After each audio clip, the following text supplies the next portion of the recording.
Tuhan, terima kasih. Engkau Tuhan yang mengasihi kami.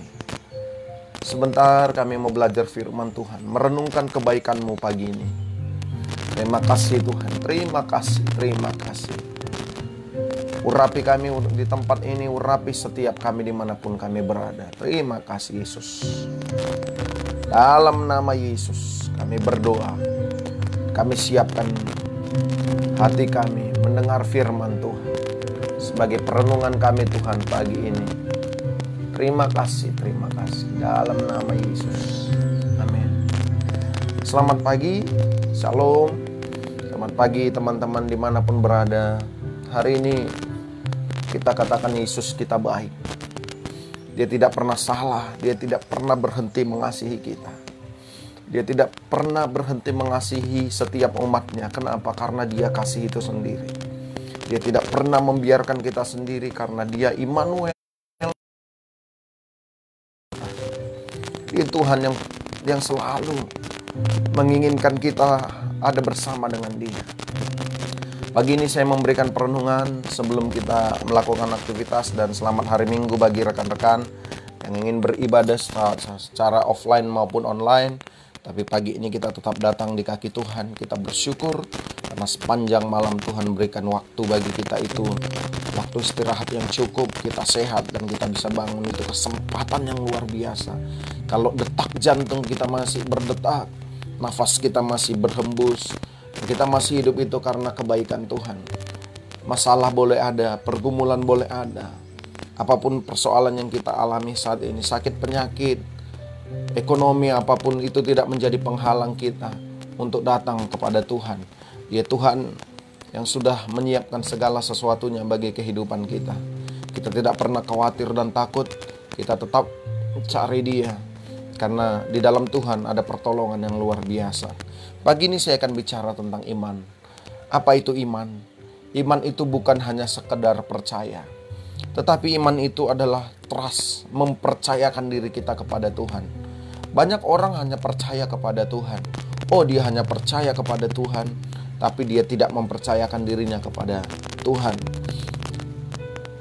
Orang yang bisa mempercayakan diri kepada seseorang, itu karena dia sudah kenal orang itu. Itu sudah punya hubungan yang kuat dengan orang itu. Makanya di dalam kekristenan, Tuhan itu digambarkan Bapa kita, dan kita digambarkan anaknya. Oleh karenanya, anak-anak itu pasti mempercayakan diri kepada orang tuanya.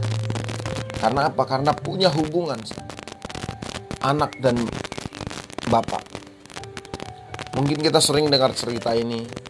Di satu kota ada sirkus. Seseorang itu bisa menyeberang dari gedung A dan gedung B dengan ketinggian 500 meter. Dan dia naik sepeda, dia menyeberang dari titik A ke titik B dengan jarak 100 meter. Waktu dia menyeberang dari titik A ke titik B, semua orang bertepuk tangan. Dan waktu dia berkata di titik B, apakah engkau percaya, apakah kalian percaya saya bisa lagi kembali menyeberang dari titik B ke titik A? Semua orang bilang, kami percaya. Tetapi seseorang ini berkata, adakah yang mau saya bonceng di belakang untuk kembali ke titik A? Tidak semuanya. Dan bahkan tidak percaya kepada bapak ini, bahwasannya bapak ini sanggup membonceng dia dari titik B ke titik A. Akhirnya apa yang terjadi? Seorang anak tiba-tiba datang, saya mau.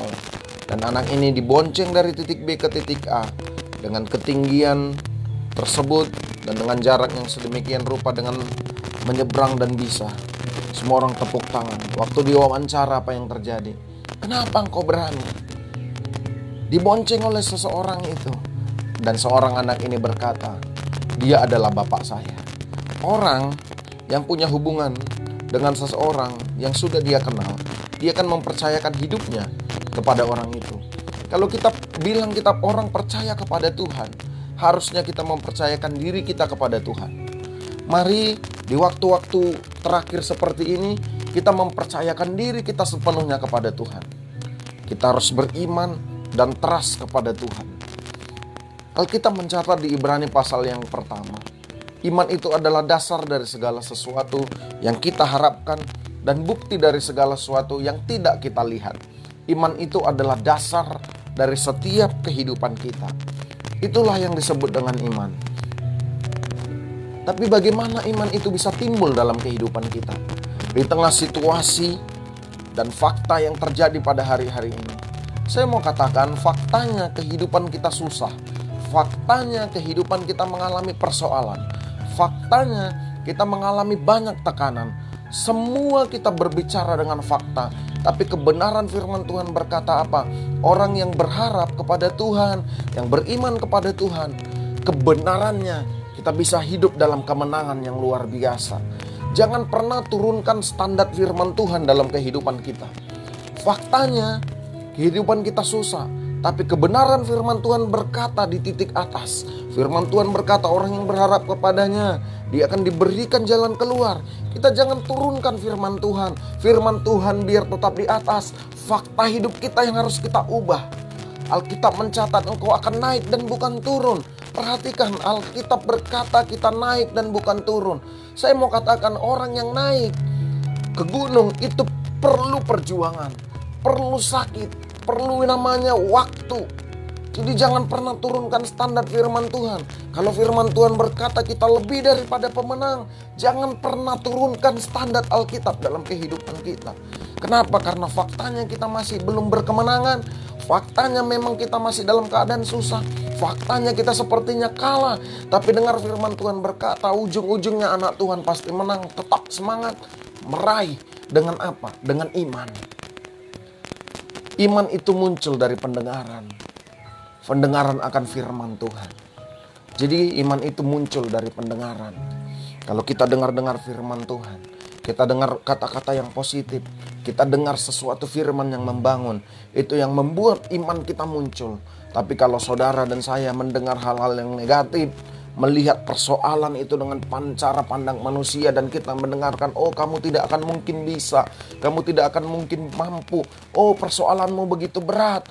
Dan orang berkata, bahkan di satu titik kita kadang berkata, aku sudah gak sanggup dengan ini semua.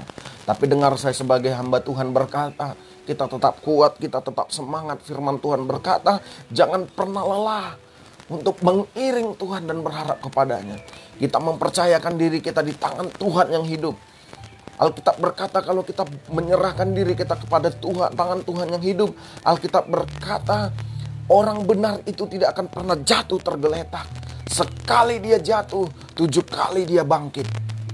Jangan pernah lelah. Makanya dengar firman Tuhan. Pagi-pagi saya datang, saya berbagi firman untuk menguatkan saudara, menguatkan keluarga saya, menguatkan diri saya. Supaya apa? Kita punya sukacita yang melimpah. Yang melimpah-limpah dalam kehidupan kita. Kenapa kita harus beriman kepada Tuhan? Kita harus beriman kepada Tuhan. Yang pertama, iman itu dapat menyelamatkan hidup kita. Iman yang terbesar itu adalah saat kita diselamatkan. Iman yang benar itu nomor 1 dan paling utama. Saat kita tutup mata, kita buka mata di sorga. Olehnya kita beriman kepada Tuhan yang hidup. Waktu kita tutup mata, kita beriman kepada Tuhan. Dan kita buka mata sudah bersama Dia di sorga. Dan itu iman yang paling besar. Kedua, kenapa kita harus beriman kepada Tuhan? Supaya nama Tuhan dipuji dan dimuliakan. Kita lihat perjalanan tokoh-tokoh iman di Alkitab.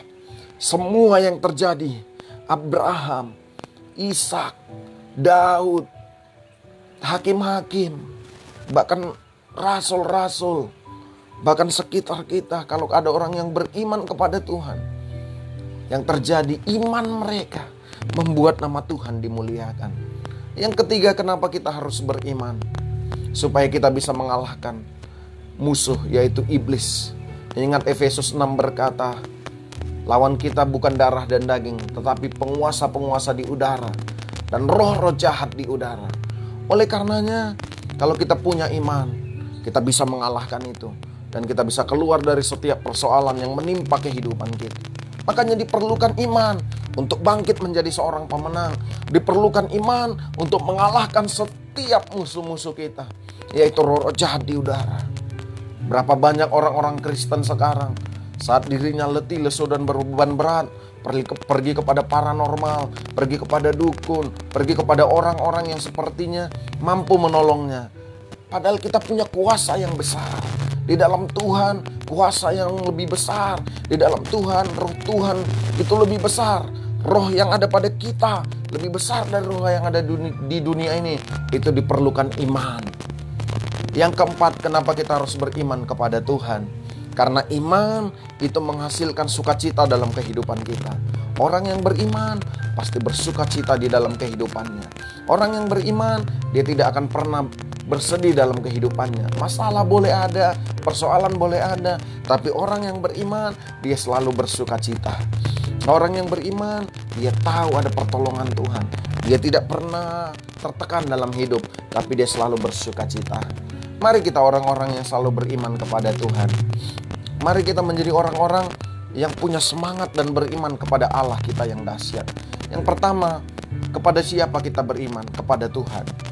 Apa itu iman? Iman itu mempercayakan diri kepada Tuhan. Kenapa kita beriman? Karena yang pertama, supaya kita diselamatkan. Yang kedua, kenapa kita beriman? Supaya hidup kita memuliakan Tuhan. Kenapa kita beriman? Supaya kita bisa mengalahkan musuh dan keluar dari persoalan. Yang keempat, kenapa kita beriman? Supaya kita tetap bersukacita. Tuhan memberkati saudara. Immanuel, selamat pagi, dan saya mau berdoa pagi malam ini bersama dengan kita semua. Terima kasih Bapa, Engkau sudah mengajarkan kami tentang iman pagi ini sebagai perenungan bagi kami. Kau memberkati hamba-Mu, Kau yang menyampaikan firman, Kau juga memberkati istri hamba-Mu, Elip, Elglo, semua teman-teman kami Tuhan. Bahkan yang menyaksikan bersama dengan kami doa pagi juga berkat yang sama turun atas kehidupan kami. Tuhan, iman kami bisa dibangun di atas dasar yang teguh di dalam Kristus Yesus Tuhan kami. Terima kasih, pagi ini kami serahkan hidup kami ke dalam tangan Tuhan. Segala aktivitas kami serahkan ke dalam tangan Tuhan.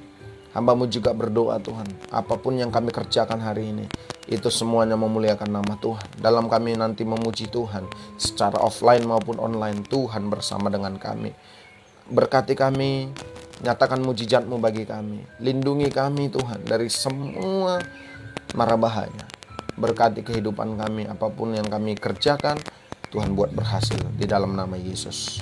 Kami berdoa, berkati keluarga kami dimanapun berada, berkati gereja kami, berkati bangsa kami. Di dalam nama Yesus kami berdoa dan bersyukur. Tuhan memberkati. Haleluya. Amin. Shalom, selamat pagi dan tetap sukacita, tetap menjalani hidup dengan semangat. Tuhan memberkati dan semangat. Haleluya. Amin.